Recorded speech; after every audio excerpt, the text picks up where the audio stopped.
Well, good afternoon, VA Northern California Healthcare System. I'm David Stockwell, the Medical Center Director here. And, this week I'm going to interview one of our physicians, our section chief for the ER, about COVID vaccine. But before I start, I want to remind everyone you should have received an email asking you to click on a link and fill out your desire, willingness, or your what level of assurity you have on taking the vaccine. We've had about 700 staff so far reply to that survey, but please take the time to go to the link. It takes maybe 3 minutes to just answer a few questions, and that'll be helpful when we get to vaccine distribution time.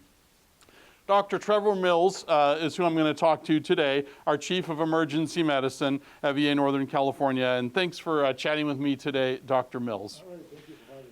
For the staff, just to get to know you, how long you've been working in VA Northern California, and what exactly is it that you do here? So I've been at VA Northern California for 13 years. I'm Chief of Emergency Medicine here at Mather. I'm also the VISN lead for emergency medicine for the VISN. I'm here today because I'm leading a multidisciplinary team for rolling out the actual distribution of the COVID vaccine. Yeah, it sounds like it might be pretty complicated. Do you know when we're going to receive the COVID vaccine? Right, so that is the $10 million question. I cannot say exactly when because nobody really knows, but there's a couple steps that need to happen. The FDA has to authorize it for emergency use, which is in progress now, either this week or next week. It also goes to the CDC for some review, and then the actual vaccine is distributed to the different VISNs. Whether we'll be the very first facility or site to get it, I don't know, but somewhere in the 2 to 3 week range is the best guess of when we'll actually have some vaccine on site. Okay, maybe early to mid-December, sort of earliest target time frame. Are the vaccines safe? That is another great question, and one that I have thought about a lot myself.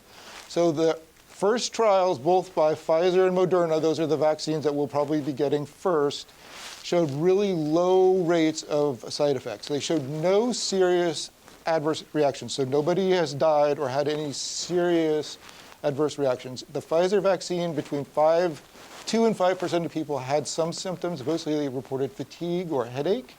And on the Moderna vaccine, between 5 and 10% of people had some symptoms. Mostly those were fatigue and muscle aches. If you think about it, a regular flu vaccine, about 2% of people have some reactions, similar reactions. And the Shingrix vaccine, which we give for shingles, up to 17% of people have reactions. So these vaccines are kind of in that middle range as far as symptoms. Okay, relatively normal vaccine response rates. Which employees and veterans are going to be offered the vaccine first?